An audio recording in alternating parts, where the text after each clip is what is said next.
देख लेते हैं भाई, आगे बढ़ेंगे भाई। अब हम बढ़ जाते हैं, ये हमारा रिलेटिव प्रोनाउन के बाद में हमारे दो प्रोनाउन और होते हैं, एक होता है रेसिप्रोकल प्रोनाउन बेसिकली, ठीक है। तो रेसिप्रोकल प्रोनाउन की हम बात कर लेते हैं। देखो, रेसिप्रोकेट करना एक वर्ब होती है। रेसिप्रोकेट करने का मतलब क्या है भाई, आपस में एक दूसरे से कुछ ऐसी बात कहना। रेसिप्रोकेट कर रहे हैं यानी कि मैंने कुछ कहा, आपने कुछ कहा। मैं खड़ा हूँ यहाँ पे राधिका खड़ी है, मैंने कहा आई लव यू, उसने भी कहा आई लव यू। तो हम क्या कह सकते हैं, वी लव ईच अदर। जो काम मैं कर रहा हूँ, वही काम मेरे लिए वो कर रही है। तो ये एक्शन कैसा है, ये रेसिप्रोकल एक्शन है। मैंने सामने वाले के एक थप्पड़ मारा, सामने वाले ने मेरे एक थप्पड़ मारा, तो मैं कहूंगा वी स्लैप्ड ईच अदर। हमने एक दूसरे को बेसिकली क्या कर दिया, थप्पड़ मार दिया, चांटा मार दिया, है ना। मैंने किसी को हिट किया, सामने वाले ने मुझे हिट किया, तो वी हिट ईच अदर। समझ रहे हो।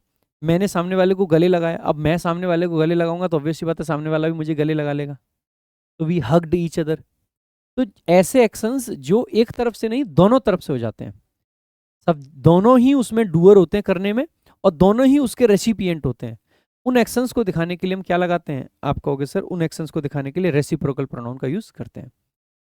रेसिप्रोकल प्रोनाउन के दो होते हैं, एक होता है ईच अदर और एक होता है वन अनदर। ईच अदर का प्रयोग जब करते हैं जब लोग दो हों, और वन अनदर का प्रयोग तब करते हैं जब लोग दो से ज्यादा हों। तो ये बहुत सिंपल सी बात है। अच्छा, अगर हम इसके आगे चलें, ईच अदर हो या वन अनदर हो, ये दोनों ही ऐसे रेसिप्रोकल प्रोनाउन है, ये ऑब्जेक्ट की जगह पे आते हैं। जस्ट लाइक रिफ्लेक्सिव प्रोनाउन, जैसे रिफ्लेक्सिव प्रोनाउन ऑब्जेक्ट की जगह पे आते हैं, ये भी ऑब्जेक्ट की ही जगह आएंगे। कभी भी ये सेंटेंस में सब्जेक्ट नहीं बन सकते हैं। तो रेसिप्रोकल प्रोनाउन भी ऑब्जेक्ट की जगह पे आते हैं। इसके अलावा आपके, तो एक तो ये पॉइंट ध्यान रख लेना कि ये कभी सब्जेक्ट नहीं बनेंगे, ऑब्जेक्ट बनेंगे, कभी भी किसी वर्ब का सब्जेक्ट नहीं बन सकते हैं, ठीक है। इसके अलावा इसमें एक छोटा सा पॉइंट और होता है जो कि इसी के जैसा होता है, द अदर और अनदर का। भाई ध्यान देंगे, ये तीन आपके टर्म्स होती हैं, एक होता है अदर, एक होता है अनदर, और एक होता है द अदर। आप इनको just like any adjective treat कर सकते हैं, या एक नाउन के तरीके से ट्रीट कर सकते हैं। अदर हम तब लगाते हैं, देखो अदर में कोई आर्टिकल आपको दिख रहा है, नहीं है। बिना आर्टिकल के कोई भी नाउन कब यूज करते हैं, जब रेफरेंस या तो प्लूरल हो, या आपका अनकाउंटेबल नाउन का हो, और जनरल रेफरेंस हो। तो जनरल सेंस हो, प्लूरल या अनकाउंटेबल नाउन हो, तो अदर का यूज करेंगे। इसमें आपको आर्टिकल ए एन दिख रहा है, आपको बिल्कुल दिख रहा है, अदर से हटाएंगे तो एन ही तो बच रहा है। तो इसका यूज सामान्यतः तब करते हैं जब इंडेफिनिट रेफरेंस हो और बात सिंगुलर काउंटेबल नाउन की करी जाए। इसमें आपको द दिखाई दे रहा है, द किसके साथ आता है, आप कहोगे सर प्लूरल के साथ, अनकाउंटेबल के साथ, सिंगुलर के साथ, सबके साथ। लेकिन कब, जब चीजें क्या हो, डेफिनेट हो। तो अगर चीजें डेफिनेट हैं, डिफाइंड हैं, तो द अदर।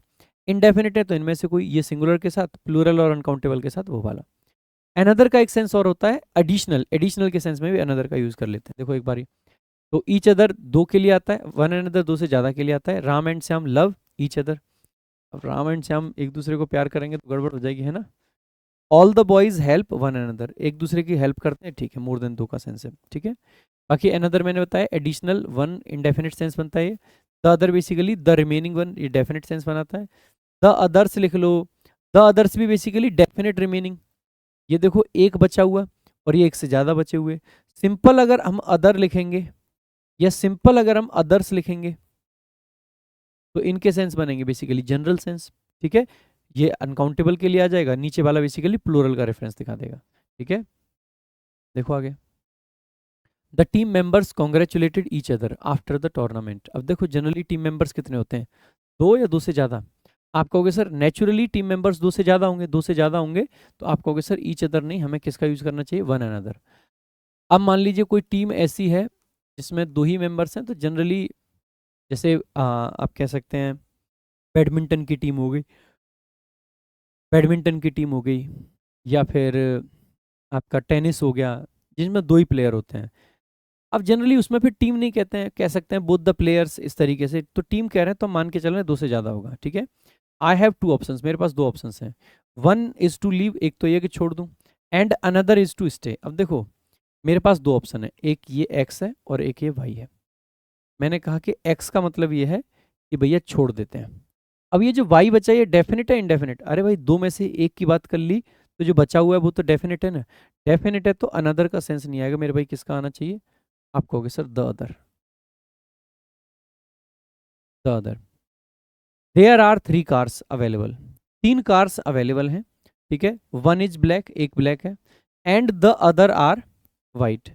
अब जैसे ही देखोगे बेसिकली 3 कार हैं, एक तो ए बी सी, ए की बात हमने कर ली, तो बी सी जो अपने आप में डेफिनेट ही तो है, इनमें से एक को चूज करेंगे तो डेफिनेट नहीं है, लेकिन दोनों को इकट्ठा कर लिया, so all the remaining ones, all the remaining ones यानी कि द अदर्स लिखेंगे, ना कि द अदर, क्योंकि दो की बात बच रही है। ठीक है, आगे देखो, ये कुछ प्रीवियस ईयर के क्वेश्चंस हैं, अच्छे क्वेश्चंस हैं, देखेंगे। पहला क्वेश्चन ही अच्छा है, they they each listened carefully to what each other said.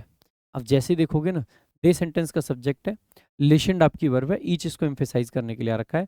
वैसे भी ध्यान देंगे कि ईच हो गया, ऑल हो गया, बोथ हो गया, ये तीनों ऐसे डिटर्मिनर होते हैं जिनको प्रोनाउन के इमीडिएट बाद में यूज किया जा सकता है, या फिर हेल्पिंग वर्ब के और मेन वर्ब के बीच में यूज किया जा सकता है। तो दे ईच हम लिख सकते हैं, कोई दिक्कत की बात नहीं, प्रोनाउन के इमीडिएट बाद में। लिसनड आपकी वर्ब है, कैसे सुना, केयरफुली आपका एडवर्ब है, किस चीज के लिए, तो टू प्रपोजिशन होती है, लिसन के साथ फिक्स्ड प्रपोजिशन है। वॉट बेसिकली जो भी कहा, ये कंजंक्शन है। ईच अदर बेसिकली आपका सब्जेक्ट है, और सेड आपका क्या है, वर्ब है। अब गलती कहाँ है फिर, आप कहोगे अभी थोड़ी देर पहले तो बताया था गुरुजी कि ईच अदर को कभी भी आप सब्जेक्ट नहीं बना सकते हैं, तो अगर ईच अदर सब्जेक्ट नहीं बनता तो इसकी जगह पर हम क्या लिख देते हैं, the other, what the other said. अगला क्वेश्चन देख लेते हैं भाई, we all should help each other. भाई ऑल मतलब दो से ज्यादा, और दो से ज्यादा मतलब कि हमें ईच अदर का नहीं, वन अनदर का यूज करना है, तो कौन सा वाला option, one another, option C is the correct answer. ये रिसेंट एग्जाम का ही होगा, सीजीएल 2024। देखो आगे, यहाँ पे भी वही वही वाला सेंस आ रहा है, वी सब्जेक्ट और उसके जस्ट बाद में ऑल, क्योंकि ऑल, बोथ और ईच, ऑल, बोथ और ईच तीनों ऐसे डिटर्मिनर हैं जो प्रोनाउन के जस्ट बाद में यूज किए जा सकते हैं। या तो हम लिख सकते थे ऑल ऑफ अस, या फिर हम इसको लिख सकते हैं वी ऑल। नेक्स्ट देखेंगे आगे, अगला आपका है the three of them shouted out to each other. भाई तीन की बात कर रहे हैं, तो ईच अनदर तो कुछ नहीं होता है, हमें क्या लिख देना चाहिए, simple see each other, sorry each other नहीं, वन अनदर, क्योंकि तीन की बात है, वन अनदर। ठीक है, कौन से वाले पार्ट में एरर होगा, इस वाले में। नेक्स्ट देख लेते हैं अगला क्वेश्चन। भाई मजा आया? अगर आप चाहते हो कि आप सारे 101 रूल्स देखें तो आप देख सकते हैं प्रशांत सोलंकी इंग्लिश यूट्यूब चैनल पर जाकर। और अगर आप चाहते हैं कि सारे रूल्स को एड फ्री देखें, साथ में टेस्ट लगा के प्रैक्टिस भी करें, तो आप डाउनलोड कर सकते हैं टॉपर फिजर में, क्योंकि वहां पर सब अवेलेबल है।